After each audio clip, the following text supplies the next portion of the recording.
Eu sou a Andrea. E eu sou a Dani, sejam muito bem-vindos a mais um episódio do Vozes do Transporte. Pois é, e hoje o tema está bem legal, que a gente vai falar aí sobre questões de sustentabilidade, ESG, e com uma empresa que está à frente aí da questão quando se trata de combustível, né? Isso, de biocombustível de também renovável. tentar a descarbonização, aí acelerar esse processo. Exatamente, e a nossa convidada que está aqui no nosso sofá é a Tayane Vieira, que ela é Head de ESG, nada mais, nada menos do que a Gás Verde. Seja muito bem-vinda ao nosso sofá, Tayane. Obrigada pelo convite, bom dia.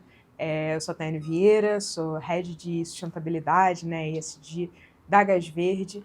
A Gás Verde hoje é a maior produtora de biometano da América Latina.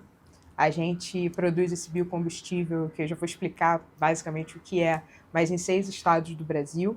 Né, a gente tem a maior planta de biometano da América Latina localizada no Rio de Janeiro, em Seropédica, uma outra planta aqui em São Paulo e mais 6 estados completando essa produção de, atualmente, 160 mil metros cúbicos por dia e nos próximos 3 anos a gente quer chegar a 650 mil metros cúbicos por dia. Isso é muito legal.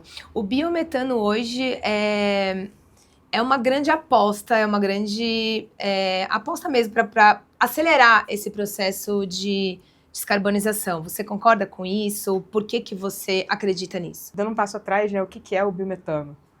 O biometano ele é um biocombustível produzido a partir de resíduos orgânicos.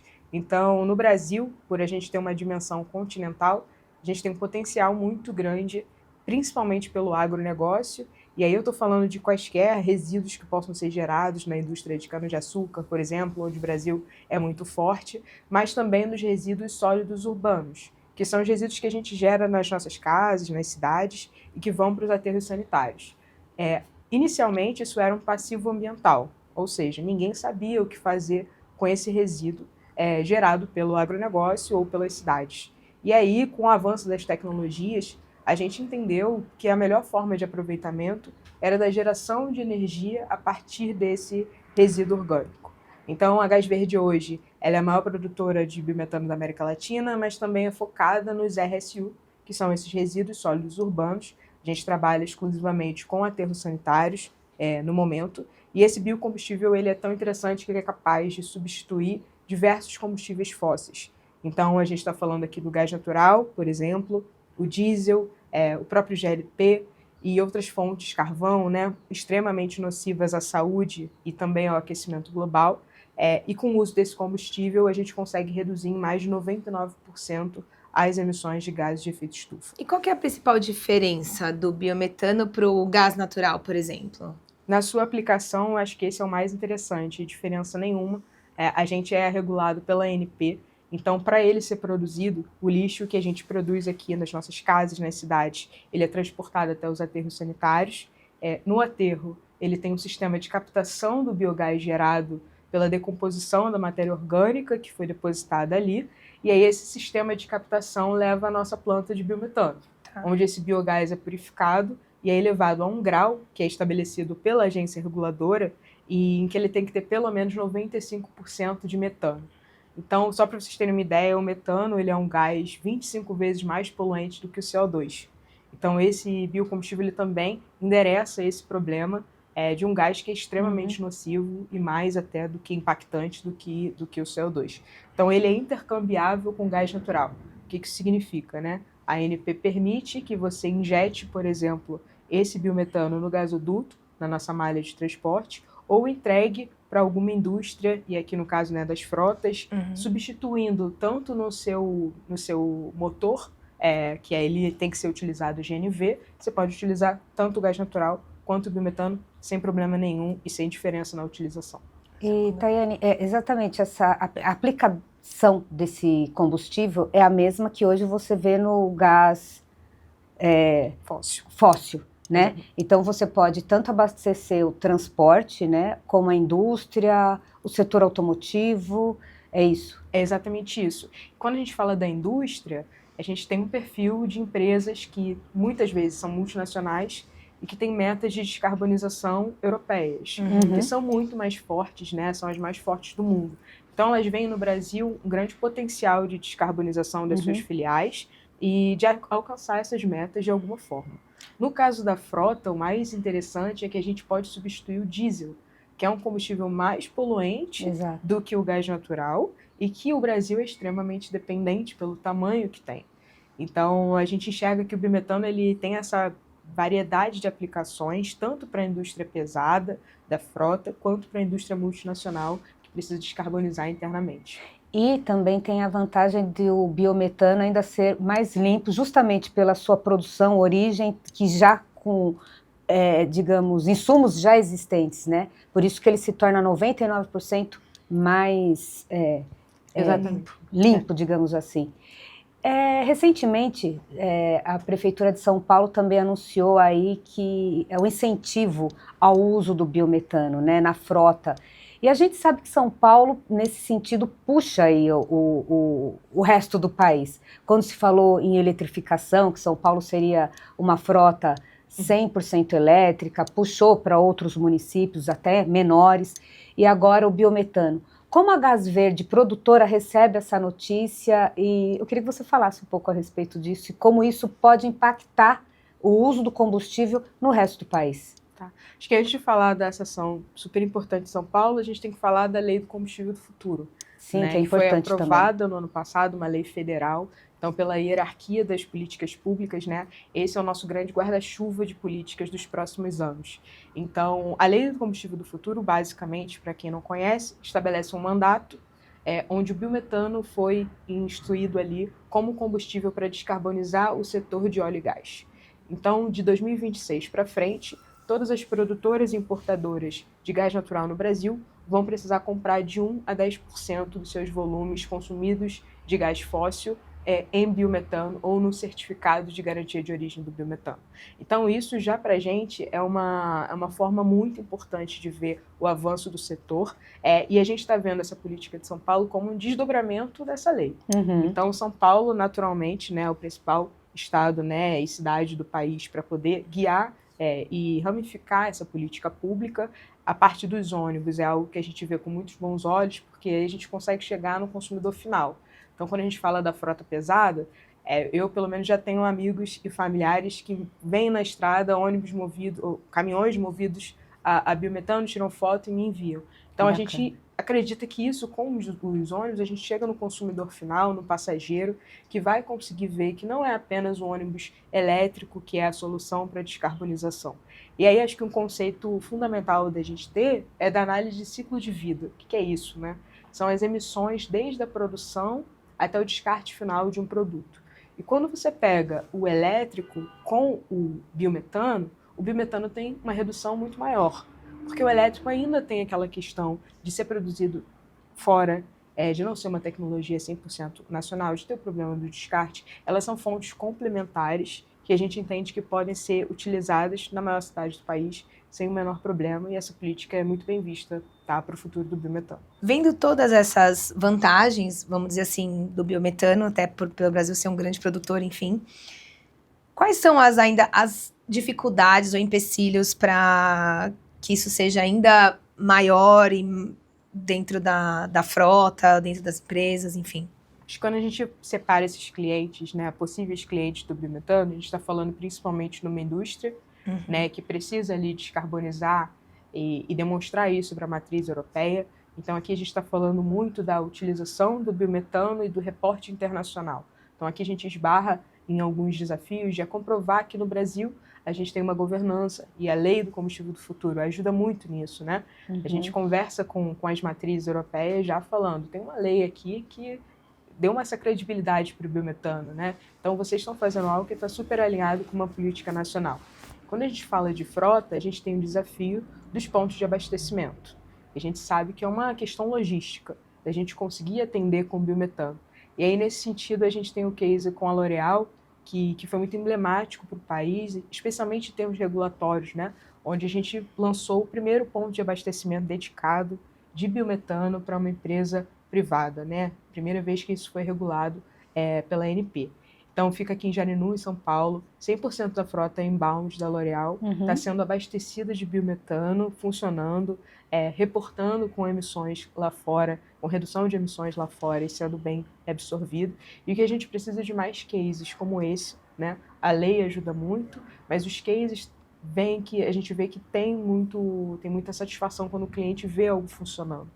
Então, a gente precisa expandir esses pontos de abastecimento. Então, você acha que o ponto de abastecimento exclusivo nos locais seria uma alternativa para acelerar esse processo, é isso? Com certeza, é um diferencial muito grande. E curioso, né? Porque ela não é uma frotista, né? A L'Oréal, ela é uma produtora, ela é um embarcador. Então, ela teve essa preocupação, que ela não lida com a frota, ela tem os terceiros dela, mas de colocar um ponto de abastecimento para atender os terceiros dela, é isso? Exatamente, é da frota inbound dela, mas isso vai ramificando na cadeia de produção, porque se a L'Oréal consegue fazer isso, por que seus fornecedores também, quando vão entregar a matéria-prima para a empresa, não também adotam ações mais sustentáveis? Então, a gente vê que isso pode se desdobrar de diversas maneiras, é um case super emblemático. Mas você percebe uma tendência já com esse case de outras empresas procurando por essa alternativa? Porque eu acredito, não sei, mas eu acredito que seja um investimento, né? Um investimento talvez alto para você ter esse ponto de abastecimento, mas que talvez se pague em poucos anos ali, né? Pela economia que você vai ter, de diesel, a maior disponibilidade, enfim. E a questão logística também, né? Dá uma facilitada, né? Exatamente. Com certeza. Você está sentindo essa busca, procura, enfim? Sim, essa procura aumenta bastante. Aqui a gente não vende uma commodity, né? O biometano, ele é um projeto de infraestrutura para algumas empresas. E aí, nessa parte financeira, tem 2 vieses que são muito relevantes. Primeiro, se a empresa multinacional não reduzir suas emissões, ela vai pagar uma taxa de carbono europeia, que é muito mais cara do que investir nesse ponto de abastecimento aqui no Brasil e nesse biocombustível. Então, a conta ela tem que ser levada em consideração também em relação às metas de descarbonização que ela precisa ter. Não é só apenas o investimento.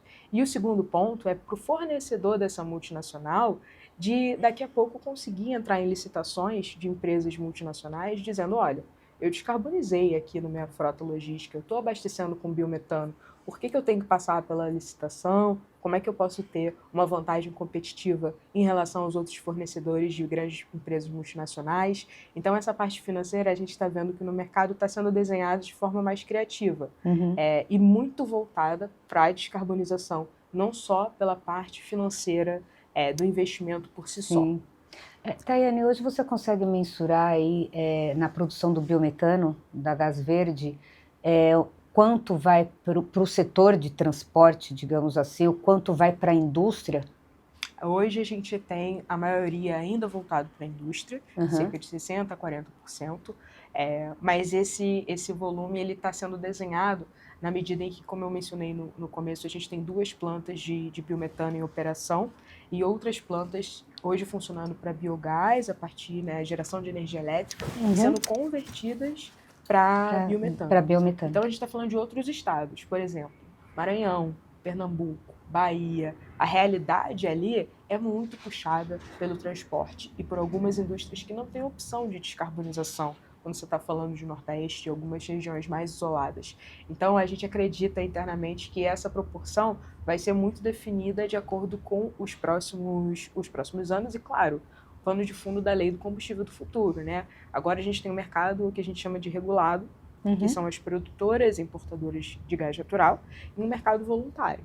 Como a gente vai separar, né, esse volume que a gente está se posicionando para ter mais de 650 mil metros cúbicos por dia, é algo que o mercado vai trazer para a gente de feedback. A gente está falando sobre a questão sustentável, mas você, como uma head aí na questão do ESG, acho que é legal falar também sobre a questão social, o quanto a produção, o biometano incentiva também, né?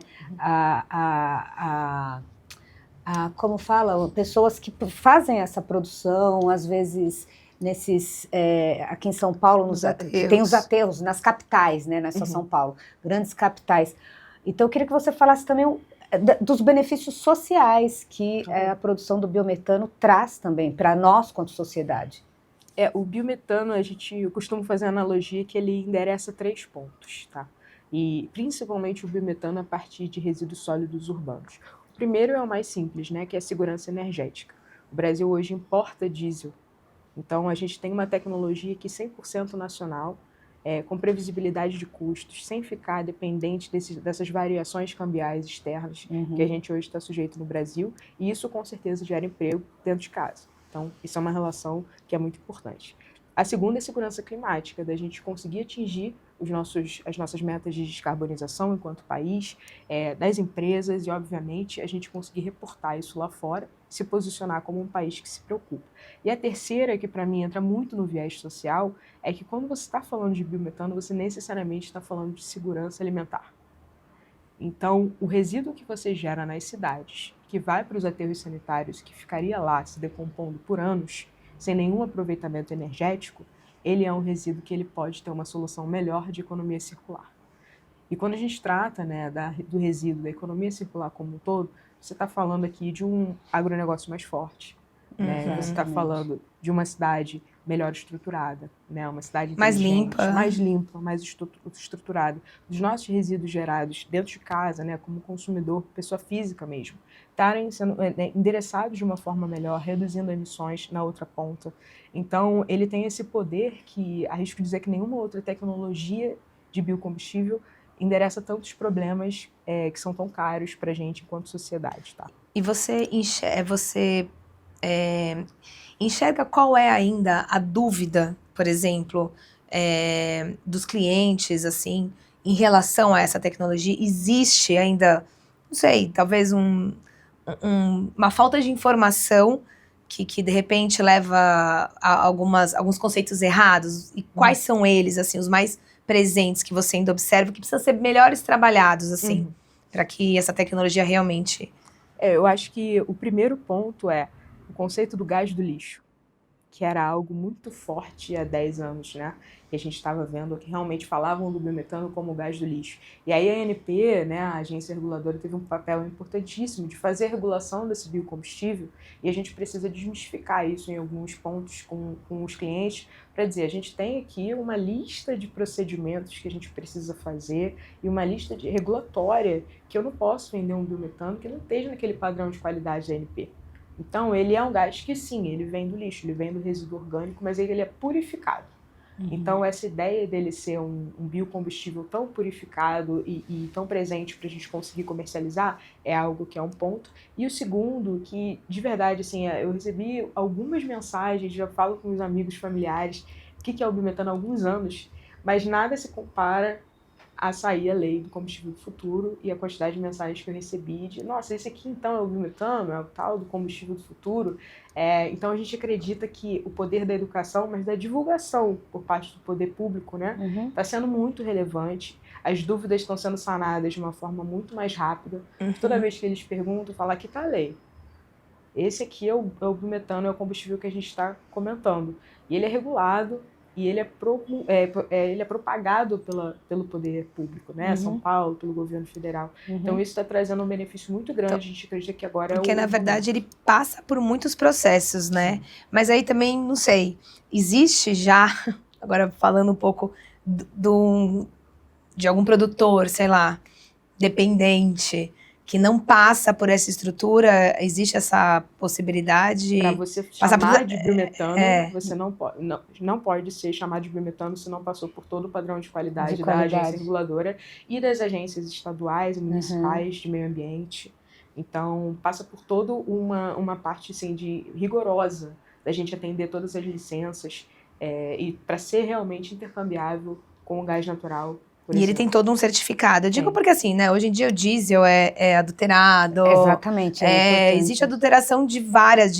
Outro dia veio um convidado aqui do próprio lubrificante. Enfim, que existe, né? Adultera, né? Aí eu fico imaginando isso também, se não tem essa... Não que claro que vai existir, mas como que isso é trabalhado dentro de quem faz o trabalho correto, entendeu? Eu acho que no nosso ponto de vista, o ponto de abastecimento dedicado ele entra como uma grande força de segurança para o cliente final, né? Porque aqui eu não estou falando de você, de repente, abastecer na frota de terceiros, né? Na rota de terceiros, apesar da gente estar expandindo nossa operação para ter essas rotas, pelo menos no Sudeste, né? Então, São Paulo, Espírito Santo, Minas Gerais, mas a gente está falando também de um ponto dedicado que está com a marca né, da empresa, Sim. e que ele pode visitar na hora que ele quiser. E ele tem mais do que operação ali, o controle operacional para poder ter esse sentido. Até Sim. porque isso já existe, né? O frutista comumente já tem ali o seu ponto de abastecimento de diesel, então faz todo sentido, ainda mais que a gente ainda está na fase de maturação aí da infraestrutura, né? De pontos de abastecimento. Então faz todo sentido ele ter também o seu próprio, né? Exatamente. Ele acelera, deixa a frota mais disponível, no caso. Exatamente. Agora, como ele acessa? Porque você deu o exemplo do case da L'Oréal, que é um embarcador, mas o transportador, ele também, se ele quiser ter uma estrutura da Gás Verde ali Seu pátio. no seu pátio, ele pode ter... Pode, a gente faz toda essa assessoria, né, para poder tirar as licenças necessárias para a instalação desse ponto de abastecimento. E mais do que isso, a gente opera, né, em 6 estados, está expandindo nossa operação, mas se ele tem uma frota que roda no norte do país, onde a gente não atende. Eu acho que interessante também é que ele pode utilizar, enquanto não tem esse fornecimento da molécula física, o certificado de garantia de origem do biometano, que é um certificado utilizado também para esses casos. Ele continua abastecendo com o combustível fóssil, mas em certas situações onde existe uma limitação geográfica ou volumétrica de conseguir atendê-lo, ele pode fazer durante um tempo essa estratégia híbrida. Enquanto isso, vai construindo o ponto de abastecimento. A gente também está monitorando onde tem mais interesse para construir essas rotas Brasil afora, para poder construir os chamados corredores verdes, né, corredores sustentáveis, e aí eles conseguirem abastecer nessa rota também. Então, é uma estratégia, de novo, não é uma commodity, acho que é caso a caso, porque a gente gosta de iniciar a conversa com os clientes e adaptar uma solução para cada caso, mas tem solução de descarbonização para o consumo de combustível dele, na imensa maioria dos casos. E qualquer empresa pode ter esse ponto de abastecimento ou tem critérios específicos para que, sei lá, tamanho, local, enfim, como que é? Não é? Pode ser de qualquer um ou não? A gente tem um mínimo de volume que a gente gosta de trabalhar, e aí depende muito da situação e do cliente. Tem uma questão da distância geográfica, da produção, né, de onde está a molécula sendo produzida. Então agora a gente está um pouco limitado ali para o Sudeste, mas isso está se expandindo. Mas é desenhado caso a caso, porque pode ter o caso de ter uma oportunidade de a gente produzir em algum local onde seja um case específico para cada cliente, a gente possa desenhar uma solução ali. Entendi. Vocês falaram que estão monitorando aí as regiões, né, que vocês podem se instalar, digamos assim. Dá para já dizer alguma região aí que vocês enxergam potencial? E por quê, né? A gente tem essas 2 plantas, Rio de Janeiro e São Paulo. Dentre essas novas plantas, a gente tem Minas Gerais e a gente tem outras também em São Paulo, Rio de Janeiro também. Então, a gente está privilegiando o Sudeste. O Sudeste. Por enquanto, a gente entende que a rota ali é muito forte, né? Então, a gente está falando de Rio de Janeiro, Espírito Santo, São Paulo, Minas. Trabalhar bem com pelo menos 2 caminhos ali, onde a gente vai chamar de corredores verdes. Mas nada impede de ter um ponto de abastecimento dedicado para um cliente que queira ter dentro do seu pátio. Então, ele pode ou optar por esse ponto de abastecimento ou abastecer em uma das nossas unidades que tem a rota ali para o caminho logístico dele. Então, Você falou bem sobre o agronegócio também, né? Que também tem aí o insumo. E a gente vê fortemente também o agronegócio no norte do país. Também é o futuro para a Gás Verde, de repente, estar no norte? Como que seria? Esse já é uma solução para o nosso plano para frente. O agronegócio é definitivamente mais desafiador, né? A gente está falando aqui de uma logística que é grande, e a gente precisa mudar de tecnologia, então sair de RSU e ir para a parte realmente, talvez, da vinhaça, de outras tecnologias, é um segundo passo. Mas, primeiramente, a gente está focando no que a gente chama, né, da fruta mais baixa, que são os aterros sanitários, onde a gente tem uma estabilidade boa de produção, a gente consegue atender com segurança os nossos clientes num raio estratégico, principalmente no Sudeste. Então, a gente está localizado em áreas que são muito populosas, a gente tem recebimento de resíduo com segurança, e a gente tem clientes estratégicos que estão posicionados ali, e o futuro mais para o Nordeste, né, saindo do Sudeste, Nordeste, onde a gente vê também tem muitas fábricas que precisam de consumo e alternativas de consumo, né? Além do gás natural e do diesel. E também pode ser meio híbrido essa questão, né? Sei lá, para o norte ter mais operações dedicadas e para cá mais como se fosse um corredor. Pode ser assim acontecer. também. E aqui também é o volume, né? A frota, a logística, o Sudeste tem um maior volume. Então, você atendendo aqui, você já está preparado para depois ir atender outras regiões. Trabalhando outras Com regiões, certeza, né? Com certeza. E você tá visualizando essa expansão. Sim, sim. O Brasil, na verdade, a gente faz parte da Biogás, né, da Associação Brasileira de Biogás e Biometano. Então, o potencial, se tudo fosse aproveitado, seria de 120 milhões de metros cúbicos por dia. Meu Deus. Que seria suficiente para trocar 70% do consumo de diesel. Gente, é muita coisa. Nossa, a gente vai... Mas o Brasil tem potencial para isso. O potencial é teórico, mas ele pode virar uma prática. Pode virar uma prática. Assim como a Gás Verde, a gente entende que o mercado vai se posicionar para atender os mercados do Brasil afora. Então, isso vai acontecer ainda mais, assim, reforçando a lei do combustível do futuro. A gente entende que os investimentos vão ser massificados para atender uma indústria que até pouco tempo não tinha alternativa, né? Então a gente está endereçando uma dor de uma multinacional, de uma indústria de transporte, de uma indústria nacional que está ali fechando o mês, né, na ponta do lápis, para poder descarbonizar esse criativo com um combustível que é seguro e que reduz muito as emissões. Você falou que a produção hoje da Gás Verde diária é de 160 mil metros cúbicos por dia. Vocês têm uma projeção a curto, médio ou longo prazo, e você poderia dizer, e seria baseado, acho que em tudo que a gente falou até agora, né? Mas... Nossa produção hoje de 160 mil metros cúbicos por dia, para uma ordem de grandeza, tá? A gente reduz em torno de 150 mil toneladas por ano de CO2 equivalente. Então, isso é super relevante.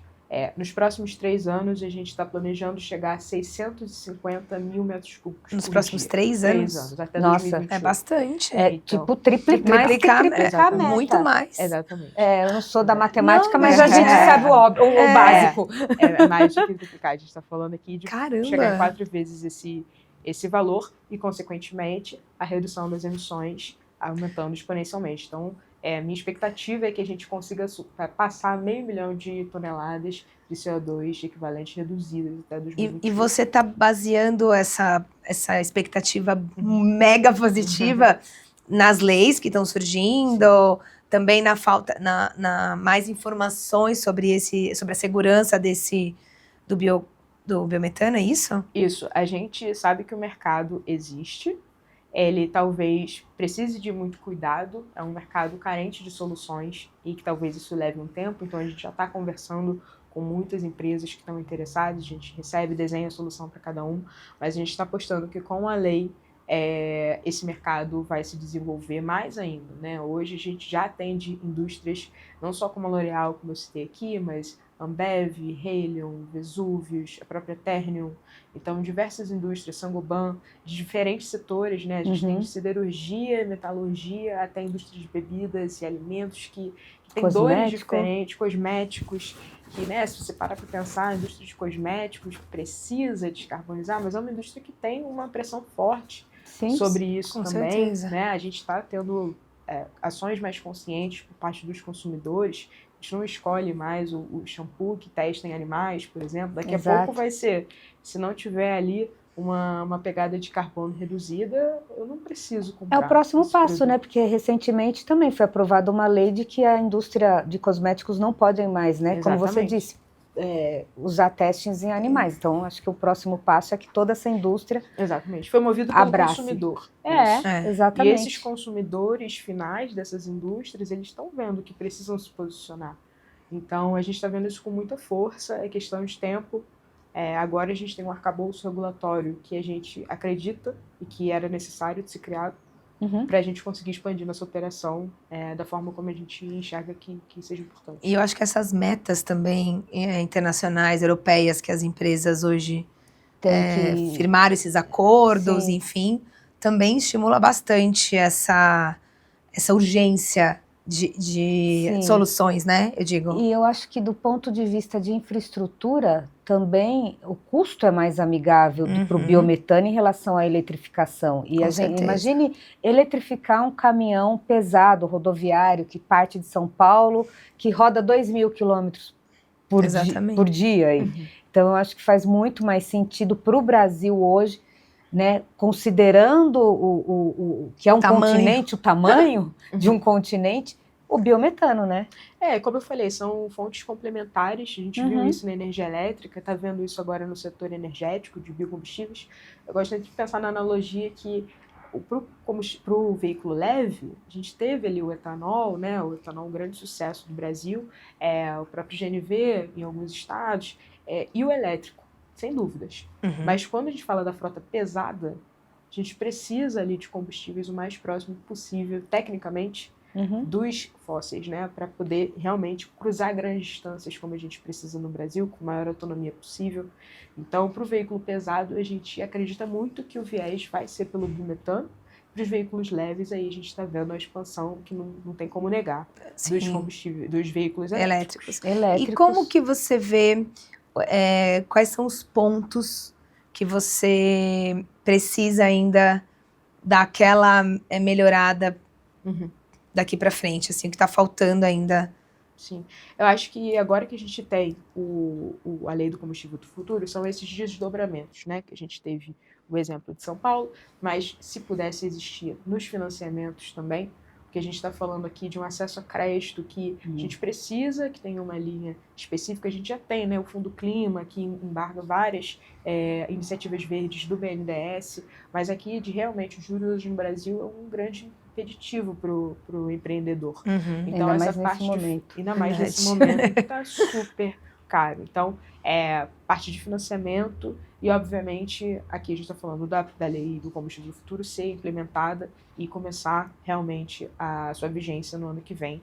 A gente entende que esses desdobramentos vão acontecer, são questão de tempo, mas ainda são um desafio. Só uma dúvida, quando você fala dessa questão de financiamento, é até para o próprio empreendedor? Até para o próprio empreendedor.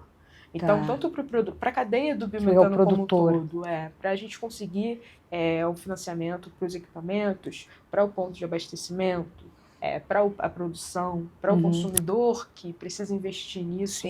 Esses investimentos existem, mas eles são mais escassos, todo mundo procurando.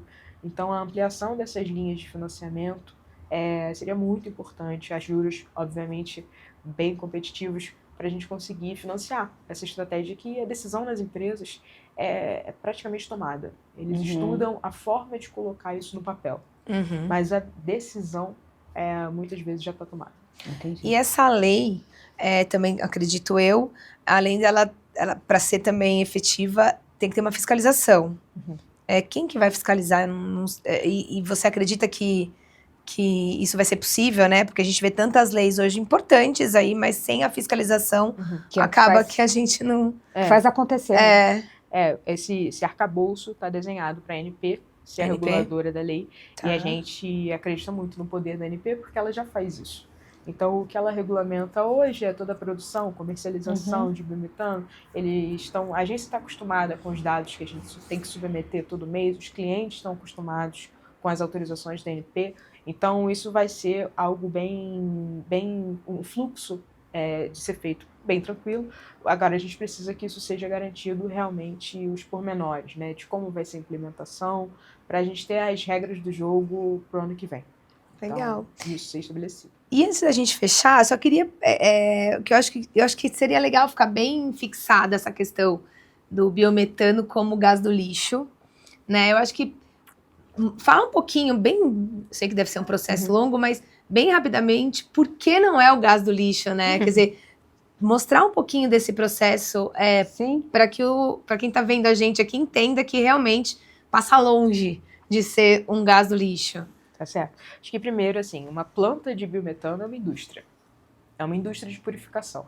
Então, a gente tem os nossos resíduos que chegam nos aterros sanitários e lá, novamente, tudo isso é captado, o gás é captado, né, da decomposição da matéria orgânica, e isso é levado para a nossa planta de purificação, onde o biogás chega com mais ou menos 50% de metano. Tá? Nessa planta, a gente tem diversas etapas, cerca de 7 etapas técnicas, onde a gente faz filtragem, grau de pureza, toda a separação do que é tóxico, do que não é. E no final desses 7 processos, a gente tem um medidor de pureza, que é regulado pela Agência Nacional.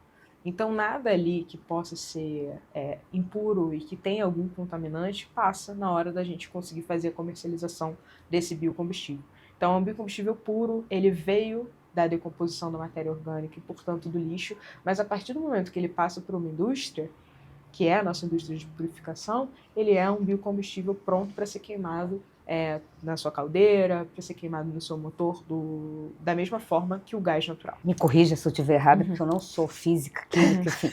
Mas eu sei que ele usa o CO2 já existente, né? Então não precisa captar CO2 para que ele seja produzido, que o torna ainda mais amigável do ponto de vista ambiental. É isso? Exatamente. Esse CO2 ele seria liberado na atmosfera junto com outros gases, né, de efeito estufa, e o que a gente faz é uma captura dele. Do que já existe, exatamente, né? E por isso ele representa uma redução de carbono. Ao invés dele queimar, né, o cliente final queimar um gás natural fóssil de uma nova molécula sendo, né, produzida, ele está utilizando uma que já veio do nosso resíduo aqui das cidades. Então, além disso, na nossa planta de seropédica no Rio de Janeiro, todo esse CO2 que ainda aparece como resíduo do nosso subproduto, né, do biometano, a gente construiu uma planta de CO2 verde, onde a gente faz o processo completo. Então não tem nenhuma geração de subproduto que seja um resíduo nessa planta. E esse CO2 verde a gente vende para indústrias, né, de bebida, indústria alimentícia, com grau de pureza acima de 99,9%. Também para ser utilizado de diversas formas. Então não sobra nada. A ideia é que a gente aproveite tudo que entra, seja para energia elétrica, seja para o biocombustível, seja para o CO2 verde, é uma indústria completa. Interessante, né? Quando fazer uma analogia, o biometano realmente é um combustível do futuro e ele é o mais limpo que se tem hoje, produzido no Brasil, né? Ou mesmo utilizado no Brasil, porque até o próprio veículo elétrico ele não emite, mas ele tem uma bateria ali que vai ter que ser descartada. Que um dia ela vai ter que ser, mesmo que ela seja reaproveitada aí no longo da sua vida útil, uma hora acaba. Tem que ir embora. Então, hoje a gente pode deixar essa mensagem, né? Sim, com certeza. Eu acho que especialmente no ano de COP30, né, dentro do nosso país, a gente está falando de uma política pública que divulga um biocombustível que a gente tem dentro de casa. exatamente. Que muitas pessoas ainda não conhecem, que vem do nosso agro, que vem dos nossos resíduos gerados nas cidades, né? Então, acho que todo mundo contribui nos locais onde tem a produção de biometano, contribui um pouco para a produção desse biocombustível. E uma tecnologia 100% nacional, onde a gente pode aproveitar e tem abundantemente pelo país formas de gerar esse biocombustível que a gente pode aproveitar. Então, acho que fica realmente esse recado de que a gente tem tecnologia que muitos países adorariam ter. Com certeza. Conseguiriam poder contar essa história. Daqui a menos de 2 meses, né, a gente vai poder contar também isso enquanto país, né, na COP. E aí, acho que é importante reforçar, né, falando do CO2 verde, a gente acabou de receber um financiamento do BNDES no valor de 130 milhões de reais, justamente para financiar a construção dessa planta de CO2 verde, onde a gente tem uma redução ali de emissões de 97% já autorizadas, enfim, e que vai também servir para a nossa planta de Igaraçu, onde a gente vai construir uma planta de biometano de mais ou menos 45 mil metros cúbicos por dia. Então, isso prova que o biometano, mesmo de resíduos sólidos urbanos, ele já tem uma chancela ali de redução de emissões, tanto para um banco nacional, que é super importante para a gente, quanto a própria, né, planta de CO2 verde, que é uma situação inédita no Brasil, onde a gente consegue fazer isso a partir desses resíduos sólidos urbanos, numa escala que a gente está falando aqui. Muito Tayane, bom. muito obrigada pela sua participação, sua presença aqui, ter aceitado o nosso convite, trazer essa mensagem que eu acho que é muito importante. Que é muito bacana, né? Exato, que tem muitas dúvidas ainda, Exatamente, né? Tem muita gente que tem dúvidas e tal, mas 3 pontinhos. Temos a nossa pergunta final, que não tem a ver com biometano. Tem a ver com quem é você. Ok. Fora aí desse mundo Eu Eu já sou- gostei Sustentável. de ouvir Fora da você, sustentabilidade. né? O seu sotaque é uma Seu delícia sotaque, ouvir. Já nos Obrigada. remete a uma praia, uma água Praia. de coco, Exatamente, uma a um paz. sol. Ai, que delícia. Eu sou, bom, sou a Tayane, né? Eu sou entusiasta do tema de sustentabilidade, mas não foi sempre assim. Acho que eu me encontrei nessa área. Sou economista, faço um mestrado na UFRJ também sobre mudanças climáticas, então encontrei aí nesse caminho uma forma de também trabalhar com o que eu gosto, com o que faz sentido, apesar de toda a ansiedade que gera, Com porque certeza. é muita coisa que muda todo dia. Mas enfim, acho que é isso. A gente tem um desafio muito grande, né, no Brasil, e eu gosto desse tema. Acho que é importante da gente falar. Mais que o trabalho, vira um pouco aqui a filosofia de vida para Verdade. falar sobre isso. Bom, obrigado pelo convite. Acho que foi super legal. A gente que agradece. Exatamente. E é um caminho, como você disse, né? Sempre com novidade, sempre com mais informações. Então, fica também aqui o convite para você voltar com Assim que mais tiver. notícias, mais Mas boas novidades. notícias, Com né? certeza. Porque sempre boas notícias. é bom trabalhar num lugar que está gerando boas notícias, né? É isso. Então, obrigada. Obrigada Obrigada a mesmo. você também que nos acompanha aqui no Vozes. E Isso. fiquem ligados, porque sempre tem novidades, notícias boas assim, ó, como Exatamente. a do E aproveita Biometano. que você está aqui e já se inscreve também aí no canal. né? Exatamente. E até a próxima. Até a próxima.